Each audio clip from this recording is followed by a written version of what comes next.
Well, hello, everybody. Good evening from me here in getting it to be a chilly South Africa. Good afternoon or good morning, wherever else in the beautiful world you are. Thank you for joining us. What a great show we have in store for you today. Brand new guest, lovely, amazing lady by the name of Melissa Spiers. And she's the audience, listen to me, author of the book called Holy Disobedience, which has recently just dropped. And I was definitely, I mean, it's actually quite a lovely story. I don't even think Melissa knows how I got hold of her. But anyway, we'll tell it at some point, I'm sure. But I literally, when I saw the book, I went and I got it on Audible. And it was amazing because for me right now, Audible is a thing that really works. And I listened last weekend to her story and her testimony. Wow, what a powerful testimony. But tonight we're going to be more covering the initial stages of that because she has been brought up in the Seventh-day Adventist Church. And just from what I want to say, the Seventh-day Adventist Church is described as the biggest church that no one knows, with 25 odd million people, members worldwide. High control, fundamentalist, closed society that taught girls to be obedient, self-effacing, and subservient. Purity culture taught that women were responsible for taming male sexual urges and maintaining moral purity. I mean, I say that with a giggle, but wow.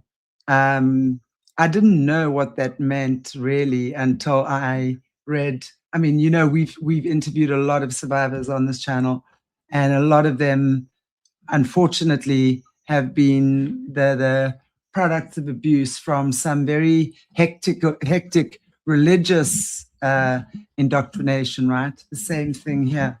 So it's quite crazy. And the church has a documented pattern of protecting abusers. Not only Melissa's father, we're going to hear about that later, but others across the globe. Donald Kelly case in the UK is a significant case as well. And the church has a historic involvement in conversion therapy and female genital mutilation in some context.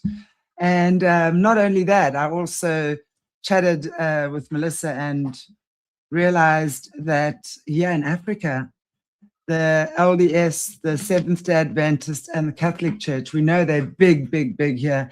And guys, if you didn't watch my show this afternoon on what's happening in Africa, please do, because that all is actually linking into this, talking about the original colonization that started in German Southwest Africa, Namibia, right? And how it's actually the thread. I've connected the thread to the Epstein files and how they were using Nigerian women because they have the perfect reproductive system. Now, watch what we say about that. But this all links in because these are the churches that have gone into Africa and have absolutely abused their power and, creating terrible fracas there. Anyway, without any further ado, Melissa, welcome. It's such a pleasure to have you. So excited to be here. We have lots to talk about. We sure do. And you really, as I was saying, wow, I have to tell you, I actually have to tell you the story of how I came across you. Let me hear the story. And I was trying to think of I came across a young girl's podcast or a younger girl, and she was telling the story. Now, for the life of me, I cannot remember her name. But you know her because you sent her a copy of your book, and she opened your book on her channel. And she was a Russian girl, a Russian orphan. that was Oh, adopted yes. by the family. Charlotte Hayes. Yes, Yes. yes, Charlie. That's right, Oh, Charlotte. she's wonderful. And I would love to have her on the show, by the way. Oh my She would goodness. I'll be, tell her. We're good friends. yes, Yeah. yeah, I would love to actually have her on as well. And that's how I found you, because she opened your book and she spoke about you. And I thought, wow. So Oh, bless, bless, so bless, bless. I'm going to write a note right here. Charlie. Okay. Hook you up. Absolutely. Yeah. But I love also, it. wow, what a story. And, just speaking about her, she, just for context for our viewers, she was a Russian orphan and then sent to America, adopted by a family in America, and went through also in is it the Seventh-day or the LDS Church? Yeah, it was Seventh-day Adventist. Yeah. Wow. And also went through horrific abuses, just from what I've seen. Yeah. But in her, what broke my heart, and I still even get emotional just thinking about it, on her page, there was a video clip of her as a baby, and they were giving her that medicine. She's a little thing of about maybe 8 or 9 months. I don't even know. She can sit, right? Yeah. Right. And they feed, and she's got her little soft toy, and these feeding her whatever sedative or sleeping medication, whatever it is they give these kids, and this poor little thing, and just, no, I can't. I just can't. Yeah, I can't. it's terrible. I just got like goosebumps all the way down my back. It is just awful.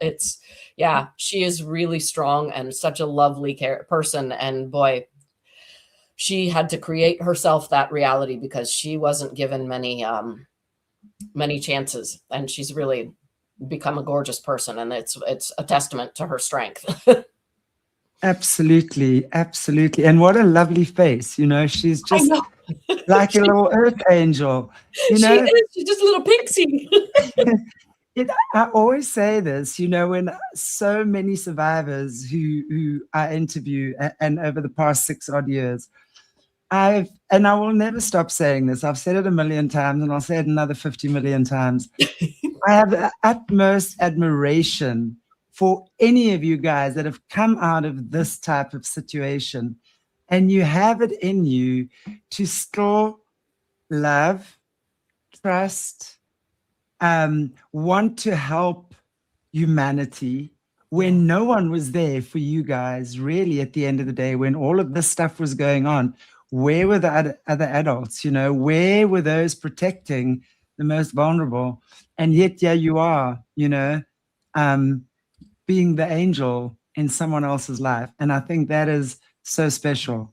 And it is. It so is. And you write your story, and you're so vulnerable in your story. And guys, I really want to highly recommend. I want to just see that it's up, but you're going to see later that you actually get a copy of Melissa's book, because we're gonna. I'm just finding. Sorry, I want to just check where the website is. Yeah, we're going to be talking. Here we go. We're going to be talking more about the book and your testimony next week. And I know it took so much courage to write that book, and it's so real. And it's wonderful because on Audible, you are reading it yourself. So it's your voice. Yeah. I so dreaded doing that. Like, I really, oh my gosh, I was afraid I would cry. I was afraid I would, not be able to choke through it all. And it ended up being so cathartic for me to read it aloud. But also, I'm getting goosebumps again. Now that I know people are literally listening to me read them my story, it feels so intimate, like it's such a wonderful connection with a reader that I didn't anticipate. I love that it's out there and that my voice telling my story is how people are absorbing it. I don't really listen to audiobooks. I read, I'm a reader. I like the pages.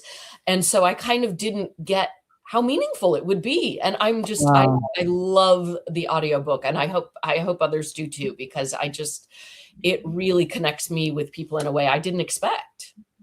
But what I found so wonderful about that, and I agree, I love reading, But nowadays, there's so much, and every person I speak to, I like to listen to their podcasts and do a bit of research on them, and so audiobooks really works for me because I can do other stuff while I'm listening.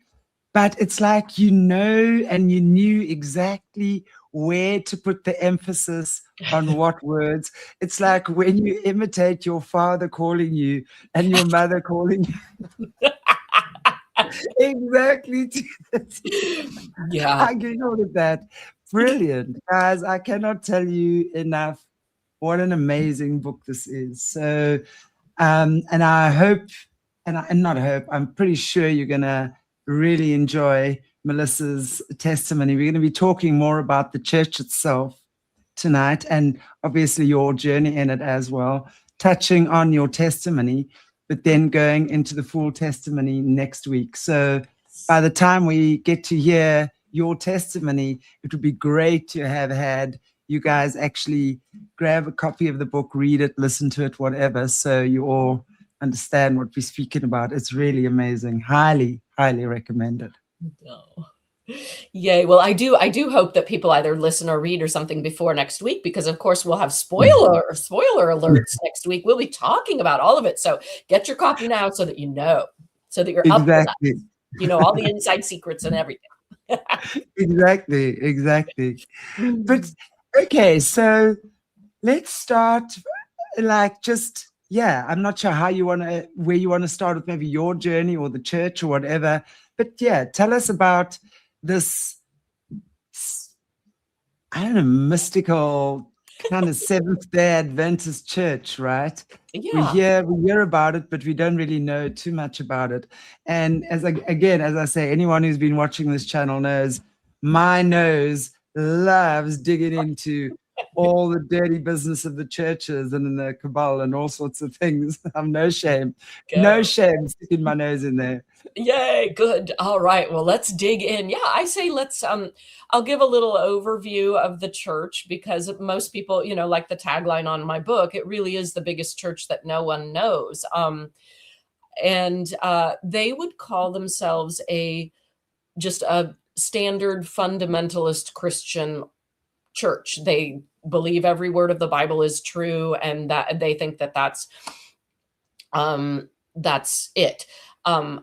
Survivors like me and others, scholars of the church from outside, all pretty much call them a cult of a kind, and they are an end times cult. They are obsessed with the Daniel and Revelation prophecies of the end of the world and Jesus coming back, and we're going to be tortured for our sins, and all that stuff. So we'll get into that later. But the beginning of the church it sprang out of the Millerite movement in the United States in the mid 1800s, the same thing that kind of spawned the JWs and the LDS church.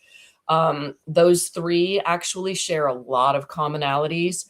They all swear they don't. They all swear they're the true church and all the others are heresy, but they're pretty much triplets in a lot of ways. And Adventists had a prophet named Ellen G. White, which is really ironic because they, to this day, won't officially ordain women, but their prophet was a woman. So go figure. Right? I know.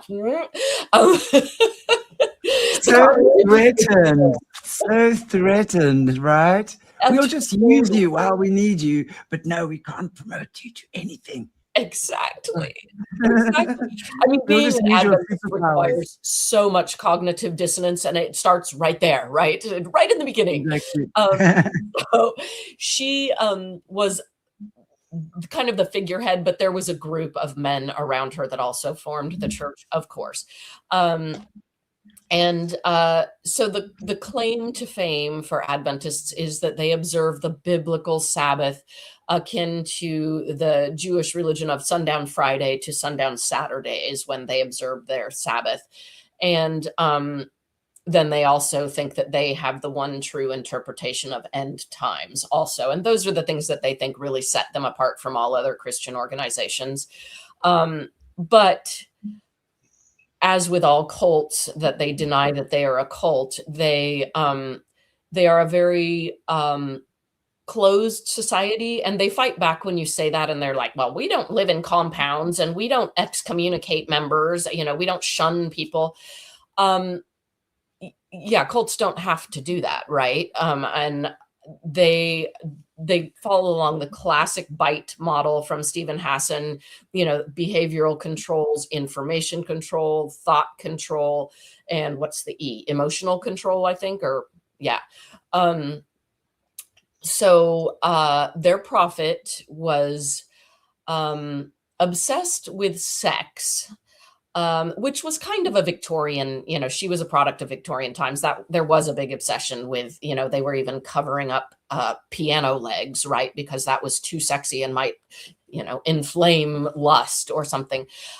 So it was definitely a product of the times, but she took it to a whole new level. She was hit in the head with a rock when she was 9 and sustained a serious brain injury where she was, in and out of comas and seizures and things for several weeks, had lifelong seizures, fainting spells, would have to take to her bed for weeks at a time throughout her life. And so as part of these seizures and hallucinations that she got from this brain injury, she interpreted that was from God. So that was her spirit of prophecy came from her brain injury. But the church, of course, won't admit it. And if you do get them to admit that, yes, it was probably just plain brain injury hallucinations, they will excuse it as, oh, but God used her anyway. God used those to speak through her. So yes, maybe, but. So, there's always an answer, right? And exactly. So the church started out very small and grew very quickly through pretty aggressive missionary stuff. And now it is about anywhere between 22 and 25 million people worldwide. A little hard to know because I think they inflate their numbers by never removing people from the rolls. Like I don't know if I myself have been taken off the rolls, even though I tried for years and years. They are, a lot of people confuse them with JWs in terms of the no medicine and no education sort of. And that's kind of the opposite. Adventists are aggressive in education and medical advances. They have one of the top, they're always in the top 10 lists of richest churches, which always surprises people. They're right behind the Catholics and the LDS. They are in the top 10 lists of the biggest educational system in the world. Usually they rank about 3rd or 4th, again, behind Mormons and Catholics. And they are also in the top 10 lists of, what did I say? Money, education, and medical systems. So Advent Health. Wow. Yeah, Advent Health is something that everyone knows all over the world. And and people often now know the Blue Zones, which is owned by Adventists at this point. And it's based on their, they follow the biblical dietary admonitions of no shellfish, no pork, blah, blah, blah. Ellen White insisted that they be vegetarian, even though she herself was not. So they incorporated that into the Adventist health message. So they have a ton of influence all over the world. And you and I were talking in our little pre-thing about, you were saying the Mormons were one of the pillars of the Illuminati or whatever. And then I guess the Masons or something. I'm not very familiar with all of that, but it's very interesting because I just started reading a very critical biography of Ellen White, the prophet. And they said that she, there has been a lot of speculation that she and her husband were Masons. So there you have it. Yeah. All the brotherhood. And they love hiding behind in these big churches. And it's, as I was saying to you as well, the Seventh-day Adventist, and it really is, they're there, but you don't always know what they're doing. Right. and it's very interesting. And with as you say, you know, with the Mormon and with the Catholics now, anything there now, when we're looking at the Mormons, we've done a lot of deep dive into the Mormon LDS Church on this channel as well, and spoken to survivors of the Mormon church abuse, right? They've been trafficked through the churches. They have a big thing for the pig farms as well. And you know, when it comes to, and I don't know about the Seventh-day Adventists there, but because what we call the most dangerous game, where they literally hunt small humans, the remains are given to the pigs in many ways, and then of course the pigs get consumed by humans again. Oh, So, wow. Yeah, the Adventists would probably be out of that, since they think pork is from the devil. You know, they absolutely will not eat anything from a pig. So they're probably out of that circle, but that's really interesting. it is, isn't it? Yeah, yeah. And they do have a lot of influence in and always have under the radar, like we were saying, you know, like they're all these big churches are influencing all kinds of things that we don't know about, and Adventists are the same as right in there. A good example is Adventists are one of the big reasons that, because I touched kind of on how they're obsessed with controlling sex, et cetera, and that started with Ellen White. They are one of the big reasons that boys are circumcised in the United States, or up until recently, that was the general trend. John Harvey Kellogg, who made Kellogg cereals, he was an Adventist. And he was an Adventist doctor, and he was obsessed with controlling sex, like everything. He apparently never had sex his entire life, never consummated his marriage. He was terrified. Lust was like the worst thing in the world, apparently, to him. And so he invented cornflakes to prevent lust and masturbation, because bland, fiber-filled food was supposed to dampen lust, right? And isn't that bizarre? And he and Ellen White were kind of obsessed with preventing masturbation. And so he advocated circumcision to do that of children, but also adults, to prevent masturbation. And when that didn't really sell too well, I guess, to the general public, then I guess the message sort of got changed to what I remember it being when I was young, was that, oh, boys are circumcised because it's a cleanliness issue. So, you know, they kind of made it more palatable that way than like, oh, we just don't want them jerking off, you know? But that is pretty much how it got popularized, I guess you would say, in the United States, was through Kellogg. Isn't that interesting? I've actually also done a show a few months ago with a guy on circumcision. And that is literally the first satanic abuse. And you know, if you think about that, the whole emasculation begins there. Yeah. And the mistrust of the mother, because as the baby comes out of the mother's womb, it's usually the mother that will hand the baby over. And the pain, the trauma, the problems that come afterwards. Yeah. And we went into this. It is so interesting, that whole topic of circumcision.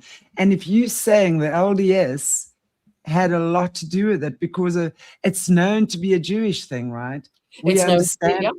Yeah, we understand it coming from the Jewish people as a cleanliness thing, as a health thing. But at the end of the day, I mean, there's been a lot of debates around this. And I mean, I'm not a man, I can't speak for a man, but I know a lot of the men that have been in debate have actually spoken about they would much prefer to be uncircumcised for intimacy reasons, more pleasurable, all of these things, you know. A lot of men have spoken about that. Yeah. So it's very interesting that comes from the LDS, I mean, from the Seventh-day Adventist. Yeah. Yeah. Wow. It is. It's very, and they were advocating to do it to females too. And you touched in your intro about female genital mutilation, and even up until the like 1960s, 1970s, there was the leader of the Seventh-day Adventist Medical School, Loma Linda, which is a very well-known worldwide medical school because they pioneered some one of the first heart transplants from a chimpanzee to a baby. They did that. And so they're very well known. And the director, the medical director of Loma Linda was literally wrote a book. I have it here, but in which he advocated female genital mutilation to prevent masturbation. I mean, and this was the 1960s, 50s, 60s, 70s. So That is so horrific. It's so horrific. So horrific. Yeah. Yeah. It's really, so that's a good example of the political influence that nobody knows, but also you and I talked a bit, and I'm so excited this is my first chance to talk to people in the African arena here, that I'm really, because the Adventist Church is bigger in Africa right now than anywhere else. Their numbers have fallen steadily in Europe and the United States for quite a while now.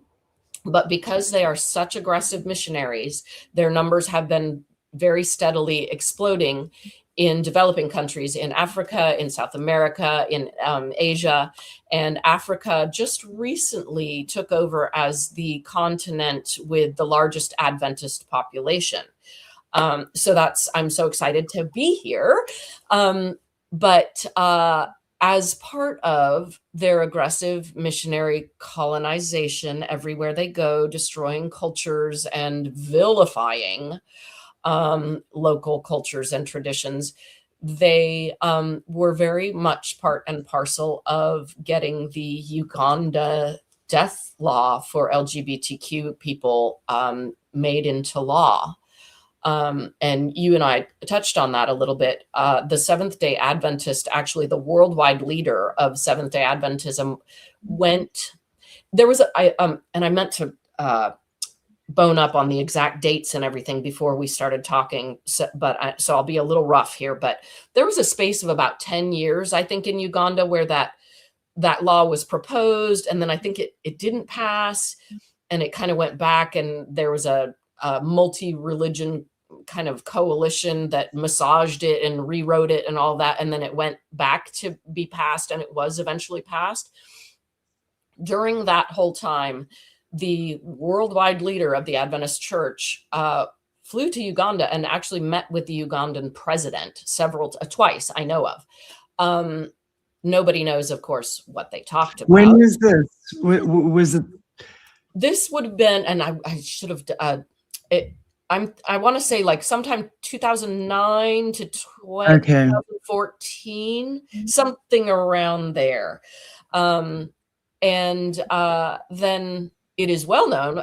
So we don't know what the two power dudes talked about there, but we do know it's well documented that on that multi-religious advisory committee that helped draft that bill, there was one of the big leaders of the Ugandan Adventist Church, Catholics, I believe some Mormons, maybe a Baptist or two. It was all the big power religions helping Uganda draft this legislation that made it punishable by death if you were found to be gay. Is this only in Uganda? You know, I don't know. That's the only place that I know that it has been put into, like actually signed into law by the local government. I am sure that those same churches have been pushing for it in many places. But as far as I know, Uganda is the only place that has made it actual law. I may be wrong. You know, and it's very disturbing that, because again, you know, yes, as someone who's from South Africa, I know that homosexuality is frowned upon by African people for sure, always has been. It's not part of their culture. And it's a very patriarchal society. Every African tribe is very patriarchal. And that is something that is not what they subscribe to. However, it doesn't mean that there are not homosexual men and women in the African communities. Of course Right. they are. All over the world, right? I mean, it is part of human sexuality. Exactly, right? And the sad thing is that you often hear stories about in these countries where it's illegal. And I was trying to think, and I was wondering about Kenya as well, I must say. Are you But there? I'm not sure. We just froze. Oh, did we freeze? Oh, dear. Are you there? Am I here? Oh, there. Okay, we just froze momentarily. Okay, so go ahead. I was actually thinking that it could have been Kenya, right? But I know there is horrific consequences for especially gay men in Africa, and it really annoys the crap out of me to think that it's these churches that are instilling these laws.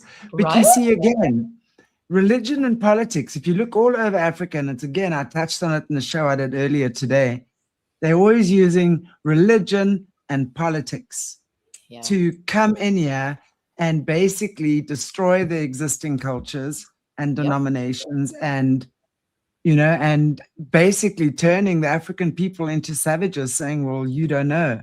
It's horrific. It's horrific. It's got to stop. It's got to stop.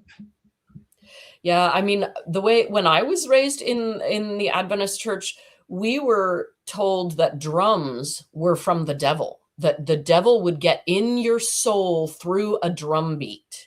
And so, we weren't allowed to listen to secular music or anything. Of course, we didn't have televisions or movies or anything. But I remember it very clearly because obviously we wanted to listen to rock music, right? And I didn't realize how racist that was at the time and how they were using that in the mission field everywhere, even in the United States when they were going onto reservations with the Native Americans who have just incredibly gorgeous, very complex drumming ceremonies, and how Adventists were using that to just decimate cultures all over the world. Was drums are from the devil. You're devil worshiping when you're drumming, and it's going to get in your soul through the beat.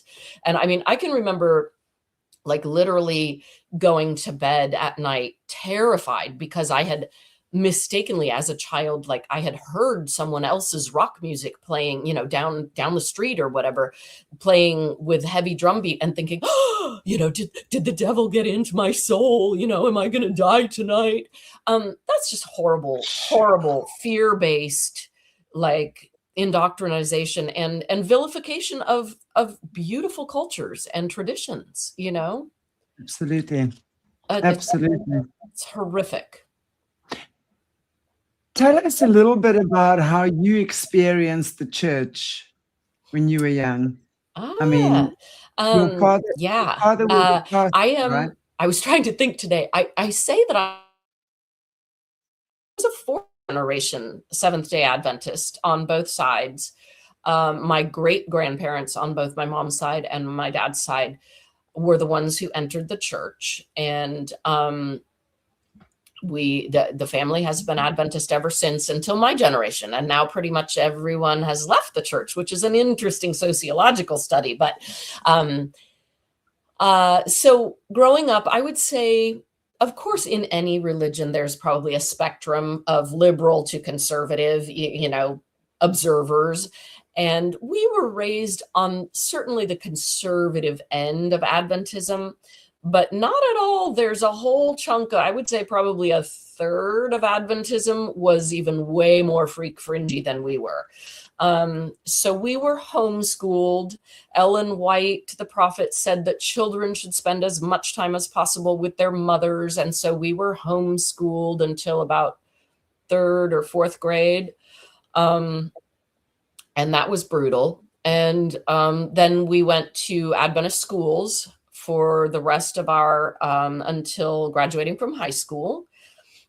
And Adventist schools, so like the daily day-to-day was school started with worship or chapel, and then you had an hour of class every day that was religion, but it really didn't say anything about any other religions except for Adventism.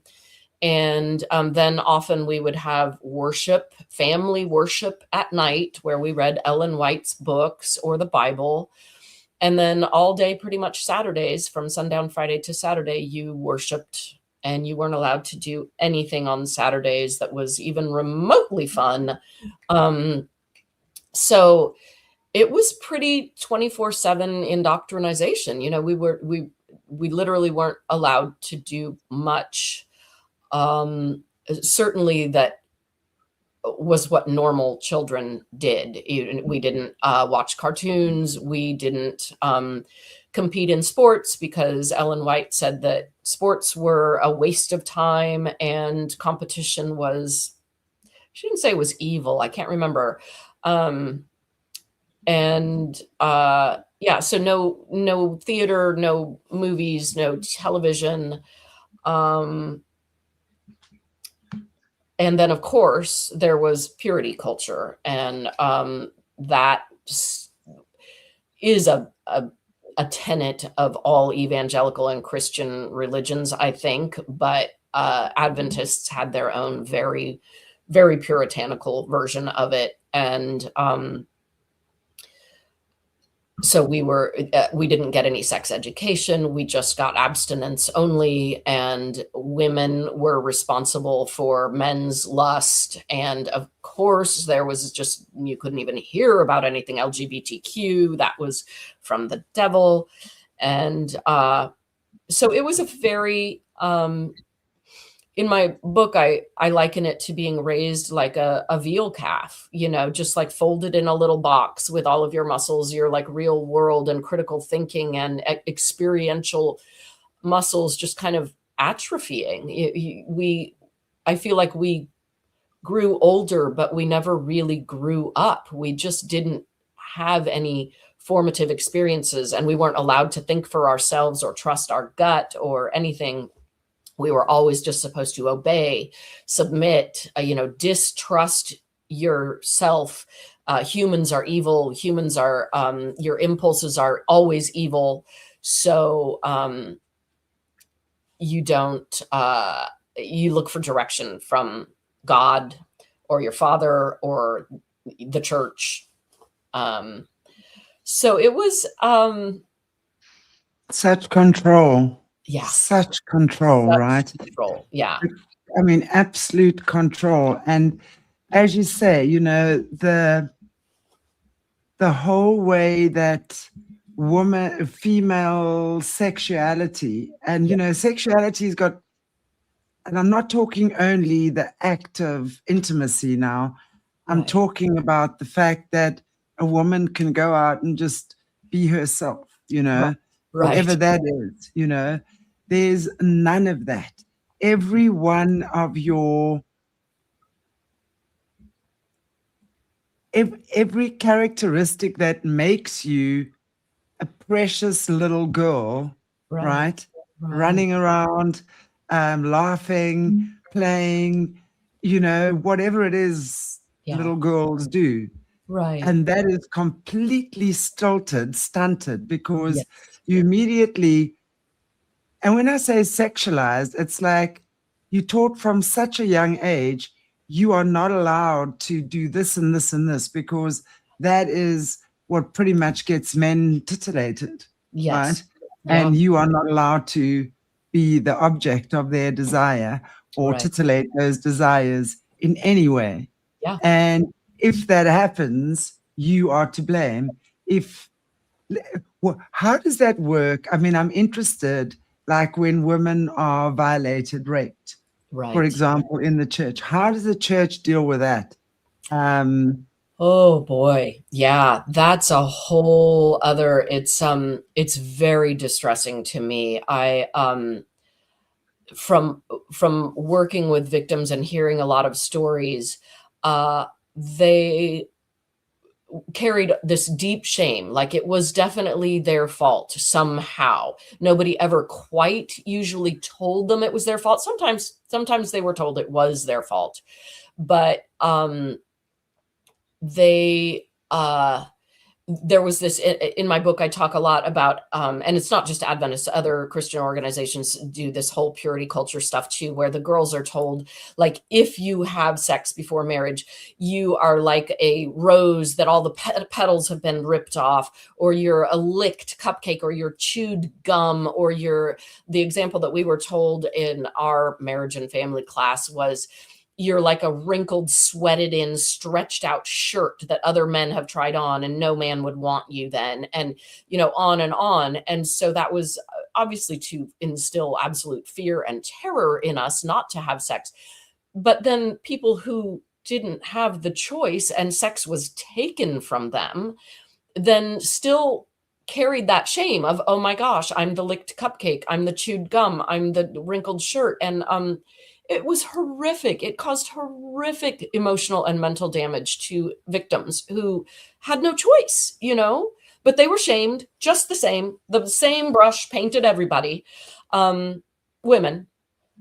And I actually haven't talked to many male victims of abuse, child abuse, to know how they internalized that, because I'm sure they were still blamed and guilted, but they weren't the target of all that. Oh, you'll be the licked cupcake and the dirty shirt. So I don't know. Their interpretation may have been slightly less self-condemning, possibly, but I don't know. I mean, I certainly know in the case of my father being a predator, and we'll talk about that in the next episode, but his victims were young teenagers, and the party line of pretty much everyone, including people in my family, and it sounds like the church, was that these girls were temptresses. They were,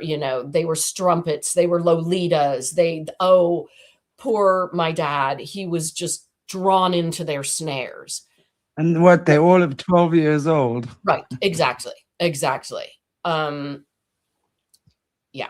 So is that, from your understanding, and yes, we are going to speak about your dad later, but maybe just want to ask about other members of the church in the Adventist Church.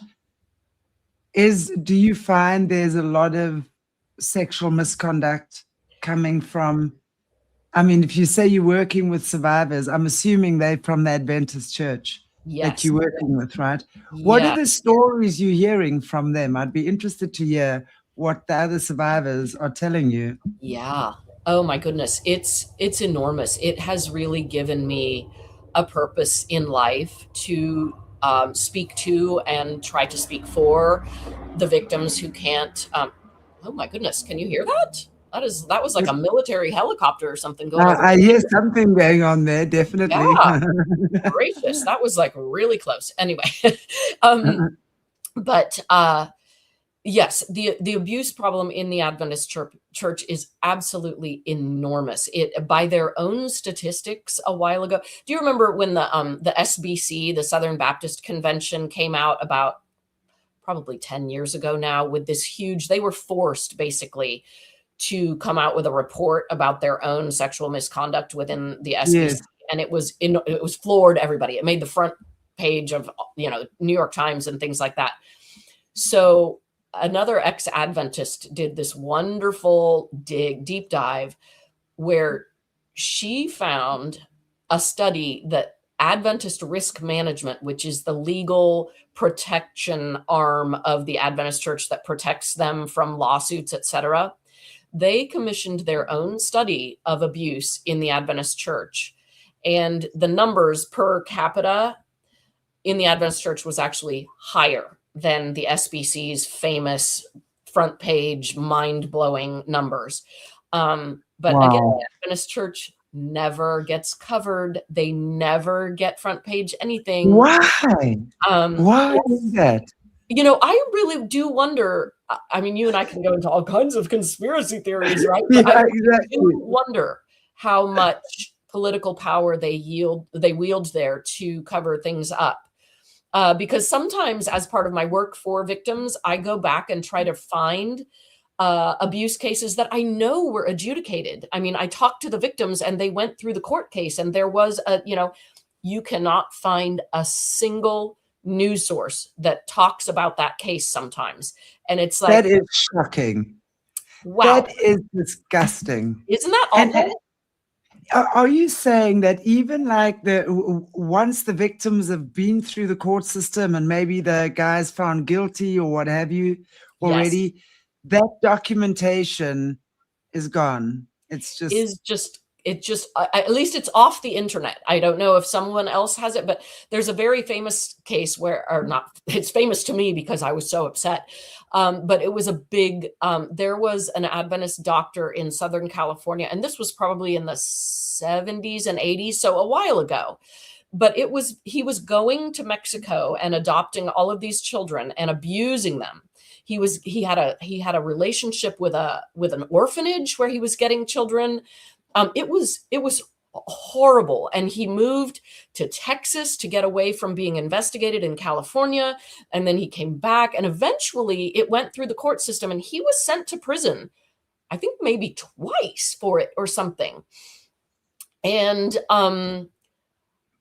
there are some of his the adopted kids will still talk about it, etc. And when I went back to find and then there was one little news source on just this bizarre little tiny, it wasn't even a newspaper. It was like a victim advocacy website that was archived somewhere, was the only news source I could find on any of what had happened to him. And he had gone through so many court cases and things. I think he died in prison in Texas. He escaped from prison at one point and ran to Mexico. I mean, the story had to have generated lots of news back in the day, and it's just gone. It's gone. Like, you can't find news of it anywhere. That would definitely say to me there's some powerful political strings being pulled there for sure. Yep. And it's just interesting why they are so off the radar, because we've been hearing about the Catholic Church and their dodgy priests for years now, right? We've been hearing about the Mormon Church for a long time. We even hear about the Jehovah's Witnesses and their shenanigans. And look, it's all over. It's not just the churches. I mean, I've been researching the Eastern teachings as well, and the ashrams and things, the young monks. And I'm going to be doing shows on all of this, guys. With the young monks and the abuse that happens there. So it's all over. Yes. It's all over. Yes. It just seems that every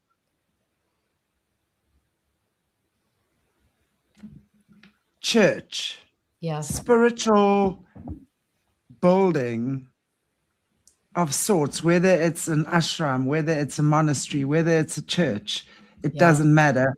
Nothing is safe, because these monsters use these places to deceive, literally, and then they entice all sorts of, and it's kids, the innocence of the kids. That's it. Yeah. It's wild that these stories have disappeared. And there's obviously quite a few of them there. Is that what you're saying? I mean, oh my goodness, there are so many. And there are ones where I know of two cases, one of which is very publicly adjudicated. There was a Adventist boarding school called Miracle Meadows in West Virginia, I believe, that actually ended up, the Adventist Church had to pay out a record settlement, the biggest settlement for a school abuse case in West Virginia ever on that. And the authorities had been investigating complaints at that school for, I think, well over a decade, like 10 or 15 years. And every time the authorities would get close to being able to nail things down, and they would go to collect the staff members to interview them or whatever, all of a sudden the staff members weren't there anymore. They all went to the mission field. Oh, and nobody knew how to get in touch with them. Nobody knew how to find them. Just stuff like that, like massive institutional higher up enabling of protecting abuse and abusers in the Adventist Church. And it just, there was another, I'm actually friends with a woman who survived a horrific, literally a gang rape by the staff at one of the Adventist self-supporting boarding schools. And that's a whole interesting thing. They have these schools that are self-supporting, meaning they're not officially attached to the Adventist Church. Right. They are, so then when bad things happen, like with this girl's case, the Adventist Church can go, oh, it's not us. They're not actually us. Even though they are. But she survived this absolutely horrific thing. And the same thing happened with her. Once she got took it to the police or whatever, it was complicated because she'd crossed state lines. And so then it was like FBI and police who had jurisdiction, blah, blah, blah. But once there finally was a case that she could bring forward, all of a sudden, all those staff members just weren't at that school anymore. Nobody knew where they were. Just gone. That's shocking. Yep. And these are Christian men and women. Yeah, right. Who are covering for the abuser. I mean, that just speaks volumes, right? Yeah. It really does speak volumes, when we're looking at that. As long as you're protecting the abuser, there's a problem. Yeah. And chances are that you yourself are the abuser if you're protecting the abuser. A non-abuser can never protect an abuser. Think about it. That's it. Think about that. You can never protect the abuser if you yourself are not in cahoots with that. Because the idea of doing that to a child or an animal or anyone that's defenseless is unthinkable to me. You can't let people get away with that. Exactly. And I say that because I get a lot of, on my social media, I get a lot of defensive Adventists who say, I've never heard of abuse. And I say, well, then you are not a safe person. You're just showing us that you are not, a safe person, because if you haven't heard of it, nobody feels safe telling you. And so you need to you're an abuser, basically. You're an enabler at the very minimum. Exactly. You're part of the cover-up. It's so true. It's so true. And certainly part of the ones who are still mind controlled, because we have to see that there's so much mind control, whether it's soft mind control or strong the way it was in the past. It's there. Exactly. And it's happening. And, but with these churches, and what I've learned as well, they're going to have the covers, the people that are that cover. Right. So they'll be the ones that really do know nothing. Yeah. The innocent ones that really are the choir boys and girls. And there are those kids that nothing happens to. Yeah. And their parents go to that is the story that they want to tell the world. But of course, then there's the different layers. And then of course there are those, and especially the bloodline kids, we will find, and I'm not sure actually if you know anything about that in the Adventist Church, because you look at the hierarchy kids as well. There's a lot of them that are selected for the positions of being ministers or preachers or what have you. And, they can't get there unless they've been through certain rituals. So, I don't know of any of that. Thank goodness. I left way early. I left at 18, so I didn't get to see much of that. And I don't know, but I do know that there is significant nepotism in the Adventist Church. The worldwide Grand Poobah that I was talking about, who went to Uganda. His father had been a long-term worldwide grand poobah, you know, and so he obviously was groomed from youth to take the place, even though it's oh so democratically, you know, the Adventists love to say that their leadership is so democratically elected. No. Right. I say bullshit, and I mean I don't really have anything to back that up, but no, when fathers are taking over for sons, there's something going on there. Right. A lot going on. Wow. That is so interesting. And I'm really looking forward to digging deeper Yes. into what's been happening in the Adventist Church. Do you maybe, I know we're kind of reaching an hour now, but would you like to give our viewers just a little teaser of what your book is about and, you know, what you experienced as a daughter of a preacher? Do you call him a preacher or a pastor? A preacher. Both. Preacher. Preacher or pastor, yeah. Yeah, in the Seventh-day Adventist Church. Absolutely. We'd love to hear, so please. Awesome. Well, I'm gonna like hold it up there. So this is what everybody needs to go get so that you're on the same page with us. Ha ha ha. Next Exactly, week. likely. Holy Disobedience is the name of the book. Holy Yeah. Disobedience.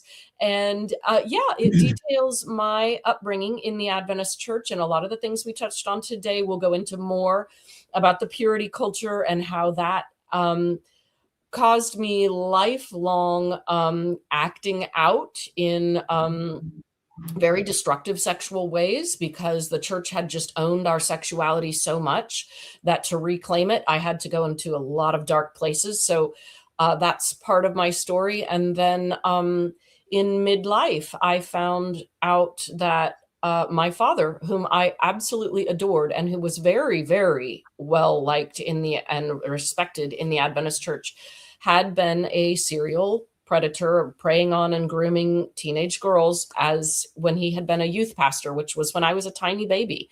And I had no idea. To me, I thought he was a magical human being. And so I found that out in midlife. And even though I had left the church long before, I found one of his victims and I befriended her. And she was instrumental. I mean, just female bonding and I can't even tell you how much she helped me deconstruct and realize that I had not, when I left the church, I had not left the programming and the indoctrination. I had just been acting it out throughout my entire adult secular life with some very disastrous consequences. And so with her help, I slowly put my life back together and became an advocate for victims like her and others in the Adventist Church of child sexual abuse. And now I just speak out all day long. We love it. Thank you for that. And we really look forward to hearing about your story next week. Yeah. So we'll see you guys. And that was obviously the title. Thank you, Lisa D. That's the title and the link of the book, which is in the comment section. And it is on Audible as well. Mm-hmm. And I think Kindle, it will be on Kindle too then. It is on Kindle right now, yeah. And then obviously Amazon as well. So grab a copy and then let's gather again at the same time, same place next week. Grab your chai, put up your feet. Friday night date. There you go. I love it. Yeah, good day to be hanging out with all of you on a Friday night, that's for sure.